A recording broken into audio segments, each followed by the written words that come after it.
Hello everyone, সবাইকে আমার নতুন আঁকার ভিডিওতে স্বাগত জানাই। সাধারণত পুরানো কোনো জিনিসকে নতুন রূপ দিতে শিল্পী মানুষদের বেশ ভালো লাগে। আর রং দিলেই সাদামাটা কাপড়টাও একটু রংচঙে হয়ে যায়। তেমনই আজকের ভিডিওটিতেও অনেক পুরানো ট্রাঙ্ক, যেটা ব্যবহারের অযোগ্য করে একটা কোণে ফেলে রাখা হয়েছিল, সেটা নতুন রূপ পেয়েছে। প্রথমত এটিতে পেন্টিং করার ইচ্ছা গেলেও পরে আমার ইচ্ছে মতো একটা ডালপালা দিয়ে ভর্তি করে দিয়েছি। যখন এটি শুরু করেছি আপত্তি করে বলে, মিচিমিচি কেন এই রকম দিয়ে রং নষ্ট করছিস।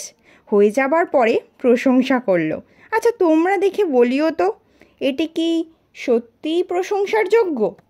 যতটুকু পেরেছি করেছি, তোমরা এতেই জানিয়ে দিও যে কেমন হয়েছে। যদি ভালো প্রশংসাই করো তাহলে আরও ভালো কাজ করার চেষ্টা করব।